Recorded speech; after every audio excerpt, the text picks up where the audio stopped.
But I think that's the surprising part, right? I think the biggest standout to me last time these two teams faced off was that jungle support for G2 working so well together. It felt like SkewMond and Labrov were always on the same screen. We're always trying to find plays for caps. We're always finding that success in side lanes, but this time around, it just isn't there. And now G2 pick the blue side once more. Can they finally crack the code? And rapid fire bans from G2, perhaps a bit of confidence here. Much needed as we head into game 3 again. Rinse and repeat on the blue side, as you highlighted. Lucian now taken away. What's the first pick? What's the angle? Left open. Wow. This is kind of the big one, I think. And this is reliable, right? This isn't the trundle. This is the point-and-click CC. We know what this champion can do. But also opens up things like a Kai'Sa for Hans Sama, a little bit more playmaking for him. Feel like he hasn't really had a chance to really strut his stuff, as G2 has been struggling to kind of defend him. Nearly able to get into a position where he could carry the last game, but MKOI just that bit too strong. I have to see if that is going to be the answer. Is I don't mind the Poppy immediately pick up here, because even coming with that buy, good disengage, but also good disengage from the follow-up that Vi will be bringing as well. And also a great early game pick into the Vi, especially if it's up in the jungle. You can try to invade the Vi, you can kind of outfight her in the early game up until Vi gets at level 6. So really suits Elyoya's strengths in this series, as I feel like he's been just out-skirmishing and out-impacting SkewMond by miles. And as we get deeper into the series, the depth of the champion pool and preparation is going to matter more and more. First 2 drafts for G2 did not pan out. We'll see if priority on jungle this time pays off. It was Senna in the previous game, and it's confidence coming in from MKOI. This is technically a double flex here. Yeah. But normally if we saw this locked in, we'd think, okay, this Poppy is top for support, and this Nidalee is jungle. But since it's MKOI, I'm thinking this Nidalee is top lane. I think so as well. And I think the thing is comparatively, Myrwn hasn't had the most flashy series thus far. Stable Gwen performance, surviving a lot of dives, despite a couple deaths, still able to impact. One good early play from Mbessa, good role player, but the confidence he must feel to potentially play the Nidalee here blind, knowing he might be the one that has to flex it. But for G2, they're set up to have a composition that is just very straightforward and conventionally powerful, which I think is a big boon when you're the team that is down in a series. My question was, though, what they wanted to go in that third pick. Did they just want to end up taking something like a Sylas for a cap, say, hey, we want to go for something hyper-aggressive and go for these skirmishes in the early stages, even having the opportunity to steal away that keeper's verdict from the Poppy, but instead going to try and lock in comfort for Labrov in that bottom side, but full disengage here for MKOI thus far. I mean, I like a lot the Kai'Sa Alistar. The Kai'Sa Vi, we saw Fnatic have fantastic success with this combination. I think Hans Sama, we wanted him to have more agency. I think on the Kai'Sa he can definitely have that. But you're playing up against full disengage, as you said, Rob. It's like Braum and Poppy. Can you ask for better picks against Vi Alistar? I don't know if you can. It'll be a tough task. We've also seen how quickly compositions like this can fall apart, even in this series. The Vi gets going early, the Kai'Sa gets going early. Disengage might not get the chance to work to full effect. I'm curious, though, how the engage from MKOI is going to work, because there is an opportunity if you wanted to, which we haven't seen a huge amount in Europe, but Ashe is creeping up over in the LPL, and I think having something like the Ashe in this sort of composition where you already have a lot of other damage coming through from the Nidalee and most likely for Jojo in the mid, I think you can forsake a little bit of damage in that AD carry role to enable engage, and Ashe Braum is just such a strong bot lane, particularly for a short range AD carry like the Kai'Sa. And you see Tristana banned away because they don't want to play against a potential double AD carry composition. They don't want to deal with a Tristana that will eventually, alongside the Braum, just make it so impossible for those divers to do an effective job. Yeah, and Supa's been one of the few players in EU that has been willing to pull out the Tristana consistently on ADC. It would have been a great pick this game. You can buffer the Vi combo, and it's a great lane into the Kai'Sa as well. I agree with you a lot on the Ashe pick. I think that would be fantastic. The only thing I have, like, yes, you have really good disengage, but you always ideally want to pick some ability yourself when you're up against this Vi Alistar. So maybe he decides to go for the Zeri instead. So we'll be taking the AD carry, and I think then you're just waiting to see exactly what Jojo wants to take in this mid lane. My eyes are potentially looking at a Sylas, because I do think you've got you can steal the engage from the Vi, you've got that unbreakable will you can take from the Alistar. Short range on the Kai'Sa means more than likely you will get some access to this AD carry as well, but I think it will rely a lot on what G2 end up picking in this mid lane. It's a great Sylas game for sure. It's going to be the Sion Annie here. I mean, G2, They wanted proactivity, and they got it. They have 5 champions here that can all start a fight. The Annie does make it tough for the Sylas though, because Annie can toss down Tibbers. You end up interrupting the Sylas from trying to go for some of the chains and follow up on some of the engage. But also, he just doesn't get the stun from the Tibbers, which is such a valuable portion of that. So I don't think it'll be that, but I'll have to see exactly what Jojo is thinking. Maybe he's still going to go for it. Okay. I mean, it's a tough lane, but I mean, you do have Alistar ultimate, you have Vi ultimate, even Sion ultimate can be good. Like, you have a lot of good options to choose from here, and it also just helps kind of provide, it doesn't provide engage, but it provides something that can follow the team very nicely. So we're going to have to try and figure out a way to look at the pots that Jojo buys, the control ones that he buys, and if the amount of that, that'll be very important to MKOI's success. See if it's fasting Sylas or if he wants to be strong this year. No, I don't know what you're talking about. Two items is full build for Sylas. Okay. The chains weigh him down. He's only got enough for 2 things. Can't afford anymore. Something we'll keep track of, most certainly. Both fan bases roaring, ready to go. MKOI hungry for a 3-0. G2 fans, you're going to need to give it everything you have to your boys on stage. They need to hear you now. One last shot to bring the series in on the cusp of death, with the potential of a reverse sweep, of reminding the region how great they can be. And watching this draft, I'm struck with a weird feeling, because I look at the G2 comp and I think to myself, oh, finally, this comp looks quite nice from G2. But then I remember the last 2 games, and their drafts were good. They were just getting outplayed. And I think when MKOI are in that zone where they're just outplaying you, out-skirmishing you, you remember the team they were when they entered the league in 2024 winter. The last time they were in finals. And they were a step above in terms of coordination, in terms of skirmishing. And now it's a different situation, because it's not just that they started off with a buff to how well coordinated they could be. They might just be one step ahead of everybody, because they're just better. The last time it was G2 who stopped them. This time G2 haven't found a way to control MKOI, and they were locked in coming onto this stage. There were no smiles. They were all business. And if they can try and hold on to that, slow G2 once more, control the pace of this game, that seems to be the way forward. Myrwn puts a trap in that top side to make sure that he gets a little bit of a heads up if someone starts poking their head in from G2, but it seems a little bit once bitten, twice shy. Yeah. Fool me once, shame on you, etc. It's going to be the ghost here for Hansama here, taking a note out of Supa's playbook from last game, as I would have maybe thought that Supa would go ghost as well to try to match it, but it's going to be the barrier for him. So a little bit of early game lane power for Supa in the Summoner department. Also, the phase rush for Labrov does mean that if he overcommits on a trade, he's that much squishier. Braum often so good at punishing those engaged supports. But again, maybe the game is more about getting Labrov out of lane, trying to get him more active on the map. With the Vi in the jungle, though, I imagine we may be in a situation where we don't see a lot of early action from G2. Yeah, I feel like it's kind of a AD carries will be left to their own devices on the bottom side of the map, and it'll be on MKOI to see if they can get kind of vision down on that top half to just let Myrwn play aggressive. The level 3 cheese. Follow-up stun connects on a minion, Caps flashing out, but the early flash. Devastating for any potential repeat ganks. And G2 are caught unaware as Jojo spamming bolts again. Nah, bro. That's crazy. I mean, Elyoya is just everywhere this game. G2 were not prepared for the Raptor late invade. And Caps already off to a shaky start. And this is the advantage of being 2-0 up in a series, is you can bet a level 2, you can put yourself a little bit behind. When you're on match point, you can take risks like this, and if they pay off, you're that much closer to victory. But Supa and Alvaro losing out on the bottom side of the map. Unbreakable coming in a little bit late, and maybe this is the strong point that G2 can play around. Yeah, I think they need to find somewhere, and I think this will also be a bit of a question mark for me onto Alvaro. When you think back to Alvaro over the last year, he's been in the LEC.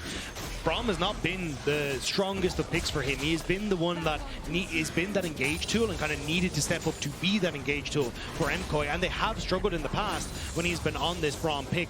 It's not a diss at his ability to play the Braum, it's just his role in the team. We'll have to see if MKOI are able to play a different style of game now that Alvaro isn't that engaged tool.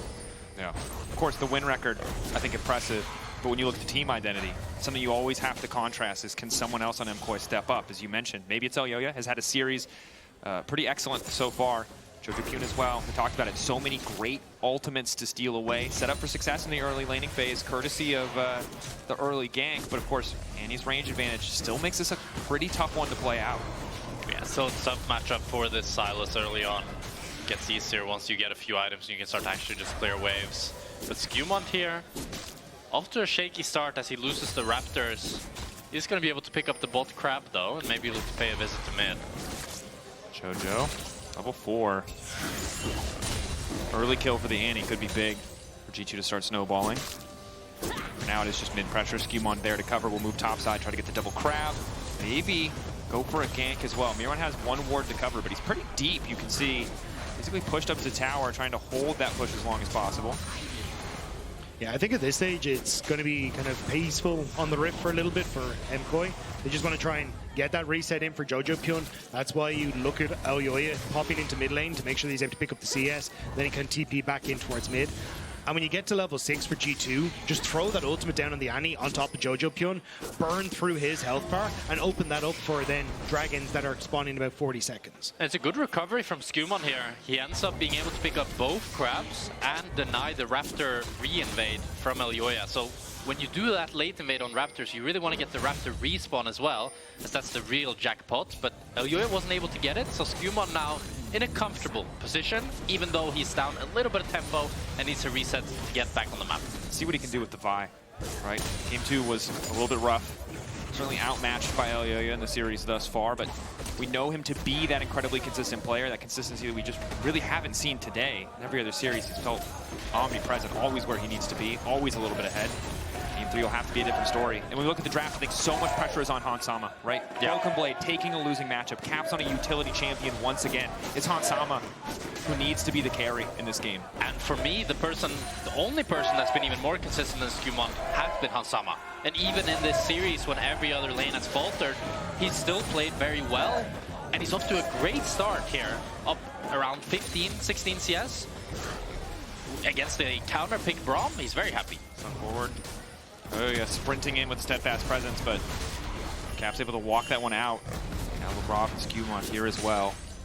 Q forward. SkewMond just threatening with the Q flash, just in case, maybe hoping that Jojopyun in a moment of uncertainty would flash out, but Jojo, you mentioned it when we saw him coming on the stage, stone cold in this game 3. But it's a good play towards mid because it lets Caps go for the reset. He didn't teleport back in.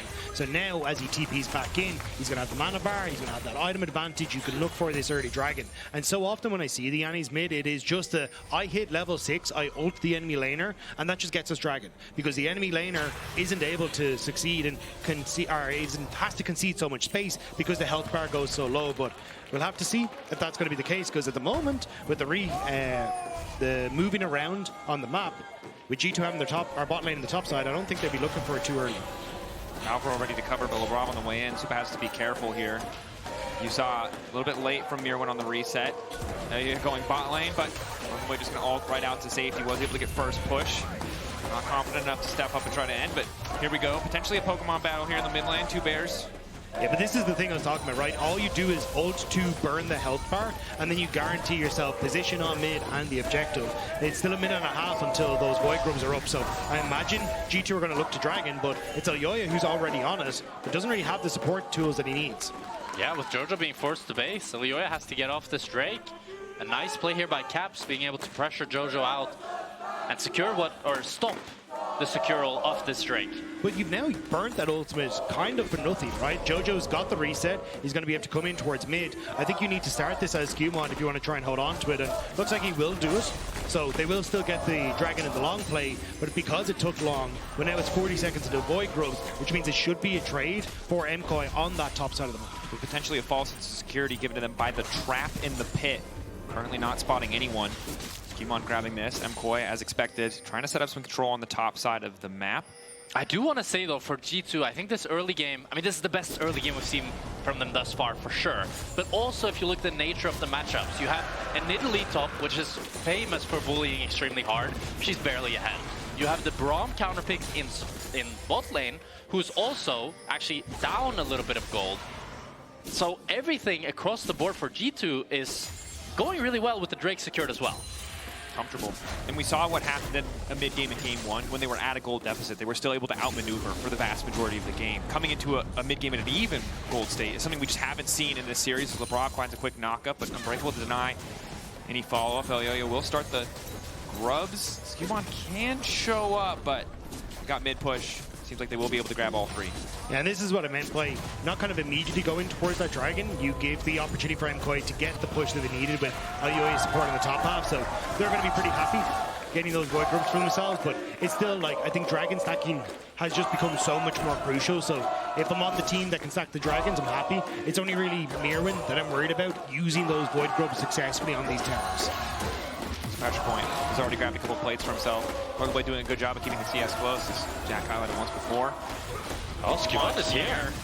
Hunted back. Alvaro in trouble. Flash moves backward. Unbreakable tries to find the disengaged. Supa now trying to get a bit more damage down, but they should just be able to finish the support now. Supa might just need to back up.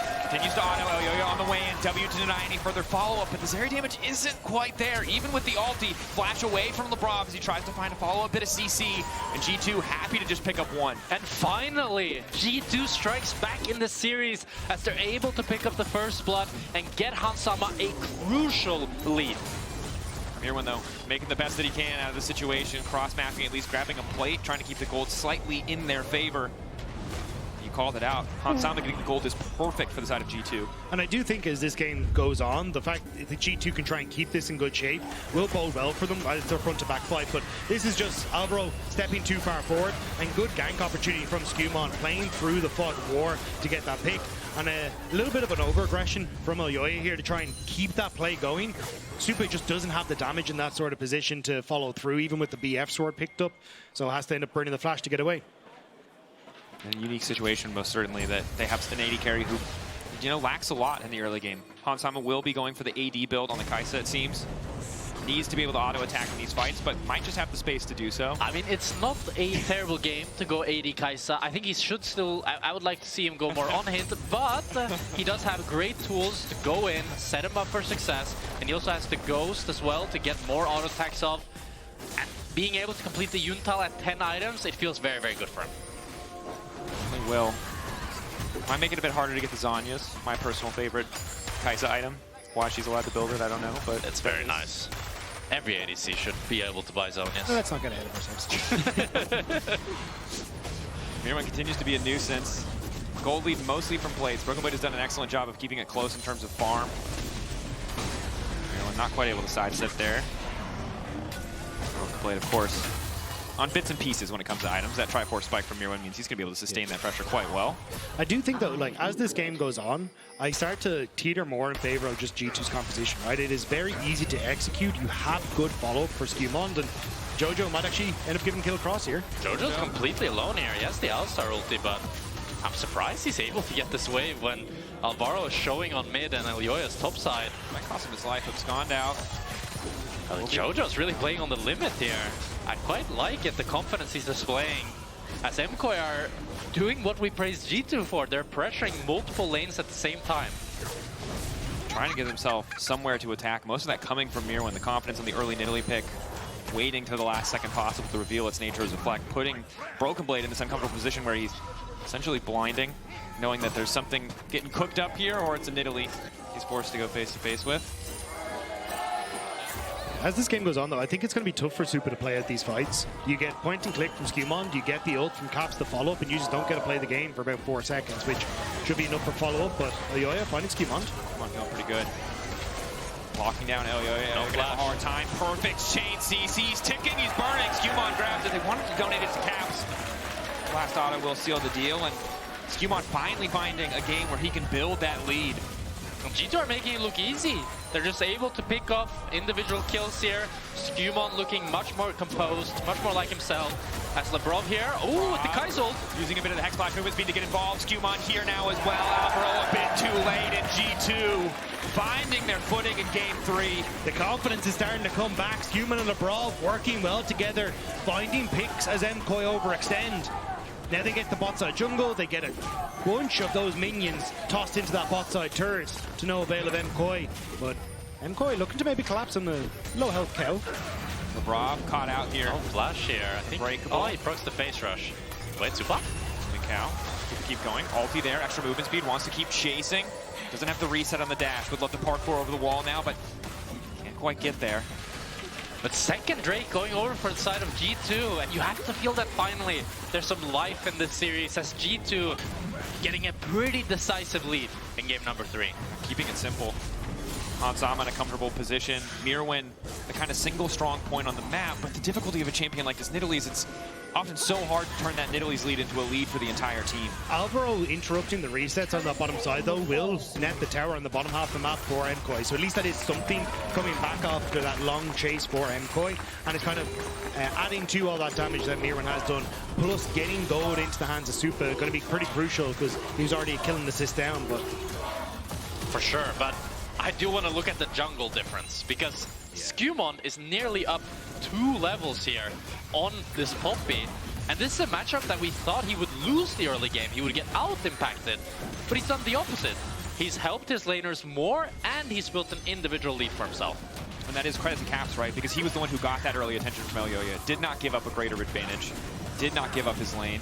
Able to use the Annie to full effect. Of course, full effect doesn't mean just dropping a bear on their head and walking away, but hey, that's what you want from this pick. Keeping it simple. Sometimes you just gotta drop a bear on. Nice, simple game plan.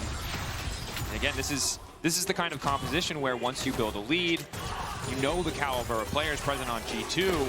It's just a much more comfortable game state. They don't have to do anything tricky. They don't have to do anything crazy. And you can hear, even this small lead, the even game state, get the G2 fan base going. Happy to have this. Finally seeing the team that they fell in love with perform on stage. And this Sion, you have to feel it just gets tankier and tankier and harder to kill, as I feel like Nidalee has already kind of passed her expiration date. And you know, we saw what happens when you have a 3K gold lead on Nidalee. It was Kana who played it. And AD Nidalee, I mean, he was doing some work. He was doing some work, most certainly. But it was still hard to get value in those fights. Sion, easy. Simple, straightforward. You go in, you push Q. If they burn spells on you, you're doing your job. Rift Shot going to be taken. MKOI going to back away, but I was going to say, I think it's still this feels like a bit of a weird situation for MKOI, because traditionally when we look at the drafts and when they've been successful, it's, hey, we have ease of follow-up and ease of engage to set up for so many of our players. Like, even the jokes that have been had about they like to overextend, well, that comes from the fact that they have these good engage tools, but they don't really have one right now. Jojo being that sole engage tool realistically to try and set them up, and without the access to the vial to make it a bit tough. It's a great overload by MKOI here. Being able to take down this mid tower this early on in the game is really crucial. Maybe it can set up for some potential picks the next time MKOI side laners have a move towards mid. Hanzama could be forced to burn the flash, burn the ghost, or get chunked down. Yeah, and credit to MKOI using the corrupts, using the one objective they've been able to secure thus far this game, other than the 2 towers, right? Knocking down mid, pressure in bottom lane, meaning that they get that one as well. But G2, Herald, double Drakes, sitting pretty comfortable in this game. Also Mountain Soul near the team with the Sion. Feels pretty great. Yeah, if you can get that Mountain Soul, definitely you're sitting pretty. It's G2. Jojopyun definitely hurting in the 1v1. Extended trades, getting the healing coming from the W there as Broken Blade still has to be careful about going toe-to-toe with Myrwn, but just seems pretty unconcerned. It feels like some parallels between top and mid here, as you know, it's Myrwn currently poking out Broken Blade, but neither really cares, and Caps poking out Jojo, but neither really cares. Yeah. But they're doing a lot of stuff. They're clicking a lot of buttons. Keeping it high, keeping it interesting. Is SkewMond threatening, giving Hanzama just a little bit of space to Q one-shot the wave, a Kathy and Rain upgrade. Does force Alvaro and Supa back though, which gives Hanzama and SkewMond this access to the top side. It's Jojo waiting in the bush with Elyoya. This is a level 10 Vi. I don't think they can even kill him. Well, Caps going in, Hanzama immediately flying in as well. Jojopyun might be able to steal an ulti, but for now he needs to get the hell out. Doesn't quite have the cooldown. Alvaro, double knockup, looks good. Concussive blows find their mark. Ultra Shock laser not going to hit. G2 suddenly backing away. Labrov punted Supa out of the engagement, so he couldn't actually be a part of it. So even though Alvaro gets a nice predict, the damage isn't there to come through. I thought for sure with Alvaro getting that flash predict on his ultimate that they'd be able to follow it up. But it's nothing for MKOI, as it ends up being Alvaro's flash burned for SkewMond's. 3 dive. It's a half a wave. MKOI don't expect it. They assume, hey, hands off. Time for a bit of a parlay, but instead G2 full aggression on the top side of the map. They're hungry for blood. They want to find Jojo. Smite to slow him down. Flash, he tries to get himself out to safety. Labrov not quite in range. Q forward, ball breakers are going to back away. Crucial that he's able to survive, because in the meantime, mid lane already being pushed out by Supa. Yeah, they just want to try and push out because they want to move over towards that dragon, deny that third dragon, but Rift Herald is there for G2 as MKOI overload the bottom side of the map. It's going to be a cross map for tier 2 for Drake here. I'd say as MKOI, you're pretty happy about this. Fighting this Drake, when you press tab and you see the 2 items on this Vi. Caps caught out, deny the escape, but don't really have the follow-up. At least delaying the resets means they can get more prio in the mid lane on the side of MKOI. G2 tempo here is really, really delayed. As SkewMond is still trying to get these Raptors. He is so damn that strong. Man is committed to getting his chicken. Yeah. I was going to say, that was pretty brave as well. Yeah, Supa could have just dashed over the wall. Behind him. Yeah. Sometimes you got to bluff a little. Make them think you got 5 people behind you. Even if the enemy team just saw them pretty well. Yeah. I don't know, I see a 2-item buy and I'm not dashing over that wall as Zeri, I think. And that's the position that they find themselves, right? Supa needs a bit more time to scale up. Sama getting closer to second item here. Kaisa, the potential to just force these plays around any of those pieces of CC present across every other member of G2. Does again simplify the game plan, and now finally G2 able to get some structures of their own, actually take the lead in terms of towers. And remember, it was neck and neck in terms of gold. It was objectives where G2 were finding the edge, but now it's a very different story as they pull ahead. I think it's just wherever SkewMond goes, MKOI can't really match. He goes bot lane, it's a free tower for Broken Blade. He's gonna hover up towards the top side now, that means Caps can push out. And it's a tough situation to be when you're in MKOI, when you're playing this sort of disengage comp that's great at receiving engage, but then if you're not even stronger, you have no way of starting a fight yourself or getting picks, so you're just on that receiving end but losing. And it's so crucial for the series and the confidence, especially of SkewMond and Labrov, that they are able to impact this game through that. They're the ones that are able to bring it back. Decent Alistar so far, an excellent buy performance from SkewMond. We're running out of priority picks in Fearless. When you get buy in draft, you have to make it work. And SkewMond, despite an 0-2 start, despite the odds feeling stacked against him, he has been making it work as G2 determined to start this Otacon. MKOI in the area, but I think both these teams have made enough mistakes around that objective. They're not too eager to throw anything away. But G2 got what they wanted, the TP from Myrwn. That's all they were really looking for, because now they can back away. Broken Blade can continue to push in bot. They can restart it with that advantage with Supa. Ulti from the Sion, flash from Supa. Again, crucial summoner. Yeah, we've seen in Game 1 and Game 2 how important AD carry flash can be. Both teams in Game 1 played so many fights, so many skirmishes, just for a little cooldown.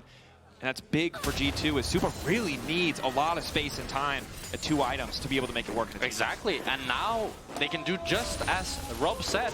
If Broken Blade pushes out bot, Myrwn matches, but instead they're actually going to put Jojo towards bot so that they can keep someone with that teleport. But I don't see a world where this Sylas can do anything against this Sion. So that means full map control for G2. And the thing about Broken Blade staying even is he's able to get MR items and armor items. So neither Jojo or Myrwn can fully just bully him out of lane. He doesn't really care about the lane assignments. And you've got no control over mid-wave, so at this stage, Labrov gets to do what he wants. Caps has the range that can match Myrwn, so he gets the push because he just does it faster. And it feels like, again, G2 kind of just get to hold on to this map state until you end up in a position where, okay, Dragon is up and Otacon is up, and we have the teleport advantage. The good news for MKOI is, despite the deficit, despite being a bit behind in terms of overall objectives, is they broke mid lane tier 1. Super crucial, super important objectives, something G2 have yet to do. So it does give them a bit more access to mid wave, a bit more control around that part of map, even now as Myrwn breaks another tower on the top side.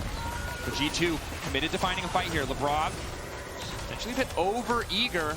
Never hurts to chunk the Braum out early. Gets his flash as well. Caps trying to find a stun, trying to find engage. Labrov's ulti going a little bit wide. Knockback is good onto the Alistar, but maybe not the ideal target. Myrwn trying to finish the kill. Down goes the bear. Jojopyun on the chase, trying to get in this one. And then Nidalee running, sprinting. Myrwn wants to get the hell out. G2 happy to retreat. Happy to grab that kill. Good body block coming in from Elyoya. Jojopyun trying to take down Caps. Nice footwork coming in from the Annie, but he's getting closer. It feels like an inevitability. Jojopyun chasing. Caps taken down. Massive for the Sylas. SkewMond now tries to taste the Empower Timbers coming through. Jojopyun with the Alistar ulti, but he can't push the button!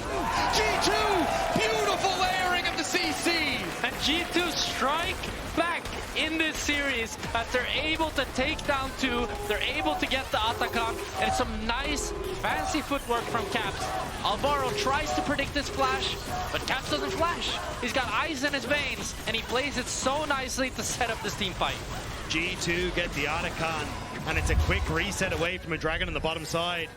But Alvaro and Elyoya trying to get any sort of control over River, and the punch doesn't go well. Alvaro ends up in a position where he doesn't want to be, but Myrwn here thinking, oh, we can catch Caps, but Caps doesn't go into Alvaro's ultimate. Then even here, waits for the pounce to flash away, keeps himself safe, and Jojo spends so much time chasing onto him that Supa at this stage, ults, has no one to try and connect with as Hans Sam has flashed away. But G2 then access up River as they pushed MKOI back into their own jungle. They're quicker to connect to Jojo to finish off the rest of them. It's a wonderful play from G2 here, but Caps, no flash on it. Marked crucially, concussive blows there. Flash forward from Alvaro, they want to find that kill. The rest of G2 descending on the side. Supa is already ulted. He's in excellent position to fight, but he needs to get the hell away from the bear. Myrwn, attack speed steroid coming in. Hansama taking down Alvaro as the fight now continues. Jojopyun off the side still has the power of the Alistar ulti, but MKOI don't want to get overeager. It's a support for mid lane trade. They're happy with what they got. No one can kill Broken Blade. Look at this health bar. He just keeps going. Jojopyun ulted. That's the Alistar all gone, but G2 instantly back away. They're waiting it out. They know they don't want to throw any more skills in, and they're taking their sweet time. You have to feel that MKOI cannot contest this Drake. When I'm looking at this Sion, just frontlining, not taking any sort of damage. You desperately need more items on this Zeri because this Sylas will never be able to deal with this Sion. But maybe if the Zeri is able to get that Infinity Edge, be able to get that LDR, then they can finally start to win some of these fights. It's a lot of maybes for the side of MKOI. They're at least keeping their waves pushed. They lose another objective soul point for G2 on a Sion that's already pretty damn unkillable. Almost 1,200 bonus health. Credit to Broken Blade. Ahead in CS. And you can see how hard it was in that previous fight in the river for Myrwn to get anything done. Even when a target is stunned, if you miss a single cooldown, you're so damn squishy.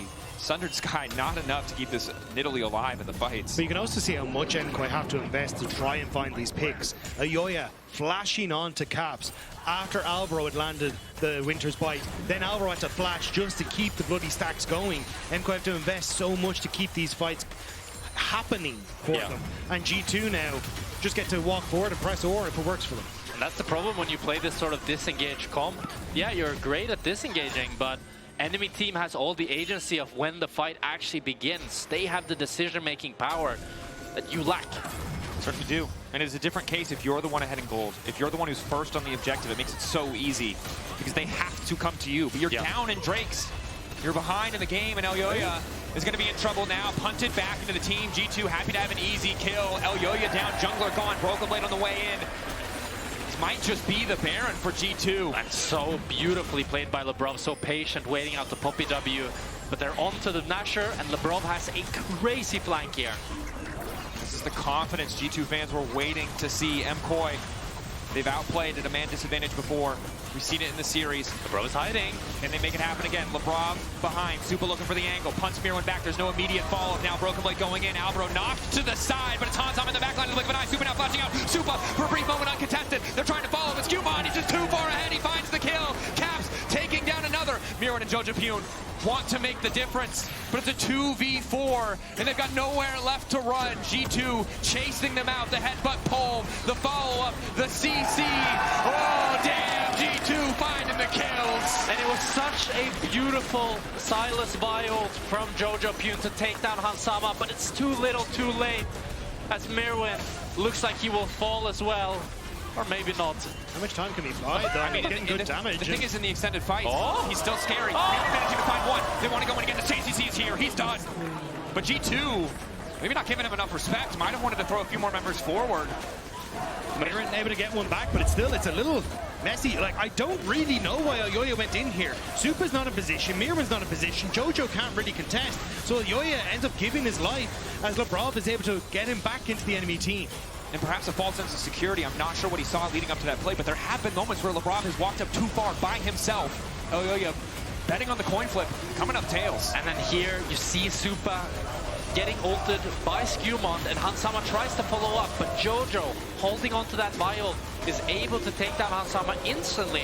And normally, this would be a great fight for MKOI. They took down enemy ADC, but SkewMond is too damn strong, able to take down Supa as well. and it's G2 with the advantage. Elyoya going in, whip it completely! Elyoya, no! Look at his team. Myrwn's in base.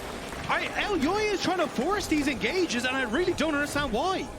It looks like he's crumbling under the pressure. In a tough game, you feel desperation. Yeah, and game 1, game 2, he was stone cold, right? This is the captain of the team. This is the man this team was built around, but here, not able to find the angles. The first play of the game was solid, but now just so woefully far behind SkewMond for G2. Going to grab this Baron, uncontested. Starting to feel like the first victory lap for this team in the series as Myrwn now caught out as well. Pulverized, one auto, taking their time. Myrwn powerful in lane, but has not been able to transition that lead. But with Alvaro along the way, maybe they can get it done. Doesn't have quite enough time for the heal. Flash out from Caps at the very least. TP is there. The Baron's already down. G2 happy to just grab that kill and grab the TP. The TP is the big one for me. They thought maybe they could turn it around, that potentially Alvaro could hold on to his top laner, but no heal available for him. The shield wasn't there in time. And now G2 just get another summoner spell on top of that Baron with 35 seconds until a mountain soul for this G2 squad. This game feels over for MKOI. Certainly does. Caps flashless on a different champion. That might feel incredibly important, maybe if they can find a pick. But for Annie, one round of cooldowns, even if you die, it's Hans Sama who's still alive. SkewMond who's so far ahead, who can do so much work. It's fine. They over-focus on Caps or Broken Blade. You can see they just do not do damage to this Sion. Oh my god, this Sion can do no wrong right now, as he can just frontline with the Annie shields, with the Unending Despair. And I don't think MKOI has any chance of entering this break. They might try, however. Jojopyun at least tanky enough that he can face check, but it's just because Hans Sama and SkewMond are otherwise occupied. Soul for the side of G2 on top of the 5K gold lead. It's item leads, it's gold leads, it's experience leads, it's everything going in favor of G2 right now, and there's just nothing MKOI can do. G2 have scaled into such a good position that their team fight is just incomparable to MKOI's. For G2, starting to feel that momentum, starting to feel that fire. We ran the graphic earlier, ran it for too long, couldn't take it down. But it's good to bring it up now. If Caps wins a game in finals, he wins the series. There's a reason this guy is the boogeyman of our region. G2 moving forward with confidence. MKOI still on match point, still find a good engage. The chain CC is solid. SkewMond locked up, but the immediate damage doesn't quite come through. But SkewMond might just get taken down. Queuing out to safety. Myrwn off to the side. They want to chase, but Broken Blade is there. Stands in front of them, stops the follow-up. It's a valiant effort by Elyoya, but they just don't have the damage to take G2 down. It feels like too little, too late. And G2 really need to mess up to throw this one. Yeah, and we said it at the start, just the lack of engage for MKOI makes it so difficult to start these fights. 2 ultimates used, and there's just no way to get the damage dealers in there, even in a 4 versus 5, and now G2 get to reset, continue to keep the pressure up. The Baron will fade, but that Mountain Soul is here to stay, and the pressure is going to continue to mount on MKOI. I think the Sion is here to stay as well, as I just don't see them having the tools to actually take him down. Maybe if Supa can get that LDR. It's just so tough, right? In the games past, when Myrwn was playing the Gwen, there was the potential, the damage that he could put out in a fight with the Nidalee. It's just so hard to get anything done. Flashing in, trying to find the lockup. Hans Sama at least briefly interrupted as MKOI tried to retreat. It's BB off to the side. We'll find one with the knockup. No, he won't. Alvaro flashing out. G2 retreating back into the mid lane. Happy to again try and force a couple of summoners. They do give up Hans Sama's Ghost, but Alvaro gives up his flash. And I mean, it's a bit of an overforce by Labrov there as he flashes in, tries to go on the Pumpy, but you just don't feel like there's any punishing factor from MKOI. They can't chase them down. They can't really do anything. You need a miracle if you're MKOI. You need to hope that you can catch someone out and just run that down that mid lane, try and end the game, but that feels like such a far away dream. And for MKOI, G2 has been the big bad for so long. Yeah. They are so close to taking them down, but if G2 can take this, it's one step towards that reverse sweep that they so desperately need to keep that ball rolling. And for guys like Labrov, it's kind of funny to see that, hey, he's in another finals and he's hoping to be on the reverse sweep rather than the other way around. Yeah, it's true. Call back to history, the BDS times, long ago, feels like at this point. That was a crazy reverse sweep. That was a crazy reverse sweep. I mean, but Hans Sama is fine. And they have no engage. And the thing is even if the Nidalee jumps in on that spear, I'm a little bit nervous as to what happens. Yeah, I don't think the Nidalee is too useful anymore. I'm afraid. Well, good news, I think, for G2 fans. Step ahead of the series. As we get deeper in Fearless, Myrwn's a creative guy, but G2 also known for that creativity. But you have to feel that for game number 4, that the learnings from MKOI would be clear. You need more fighting power, more engage on your own side, because you're a team that, if you don't have that, you look lost. Yeah, and I think they will be looking at picks like the Leona for Alvaro that's still up and available, unless it does get banned away. But then it starts to teeter into things like the Ornn to go in towards that top side, which Myrwn didn't look the best on some of these tanks in the past. Broken Blade has looked exceptional on them. So I think there's definitely windows where G2 have a bit more in that engaged side of things. And it's funny to see it's game 3 again, where MKOI draft this lack of engage comp, but it doesn't work out for them like the last time. No, and I think it's big when Broken Blade can take a losing matchup like the Sion, outscale, come further into the game. You've taken another engaged champion out of the pool. You survived a difficult matchup to keep the hopes alive. Stopwatch also there now for Caps, guaranteed to get that combo down. Short of a perfect engage from MKOI, which again, they really just don't have great options for. G2 TPing mid lane, ready to just force a fight, ready to brute force here. They get full control of this Nash here. Damage. Look at Broken Blade. The shield isn't even broken. I mean, Supa does have the LDR, but... And in defense of his, their damage, he did have the Boots shield come on first, so. Yes, like the Boot shield, the Mountain Soul, the W, the Annie shield. Yep. Engage going in from Labrov. Alvaro in the midst of the team manages to find a 2-man knockup. Jojopyun on the flank, waiting, trying to find a perfect ult. Not sure if he needs to take the Alistar. Good knockback coming from Elyoya. Supa uncontested for a moment, but only able to connect onto Alvaro. Supa still free firing. Good damage. Myrwn forced to flash out. G2 retreating a bit, knowing they got so many cooldowns, knowing there's no follow-up from MKOI as soon as that initial engage doesn't seal the deal. Keep your eyes on Caps, though. The Flash Tibber is still an opportunity here if they want to try and go for it. Backstep, good steadfast presence from Elyoya. G2 threatening, pushing them down. MKOI forced into the bottom side river, giving up control over mid lane. There's just no damage from the side of MKOI, and now with the Zeri ult on cooldown, she loses all her value, and G2 can just start off the Baron Nashor. Broken Blade fearless. Walking up, concussive blows can stack. Baron started, but it only takes 2 members from the side of G2 to secure it. MKOI desperately trying to push mid lane, but the Baron's falling. But MKOI can drop it and try to hold control of the Elder here, but I think Broken Blade can just walk at them. Seems like he can. Jojopyun forced to flash. Myrwn waiting over the wall. Spear not hitting a priority target. Alvaro continuing to back up. Unbreakable used a bit early, but G2 again, so patient. The lack of engagement from MKOI means they get to play this so slow. Decent poke on the Broken Blade. I take it back. He took no damage. Spear, no damage. He cannot be hurt. Jojopyun holding onto the Vi ultimate. MKOI slowly being pushed back. Eyes on Labrov. The potential for a big engage here. Has the flash available. If he catches Supa, it's going to be big. Can't quite find the angle. Supa untouched for now. Caps can't find him either, but Supa's forced to retreat. It's a bloodbath in the midst of everything. Myrwn still getting decent damage down. Caps going golden. Elyoya forced back. G2 finding the double for Hans. A nearly effortless fight. It was a long, hard-fought game for MKOI, but there's just nothing they can do.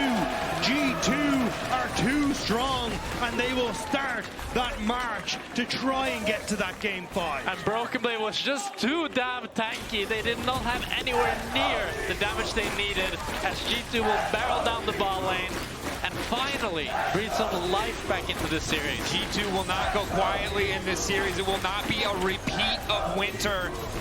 G2 striking back against MKOI. Broken Blade unconcerned, undamaged, unfaltered, feeling confident as G2 find the first win in this series.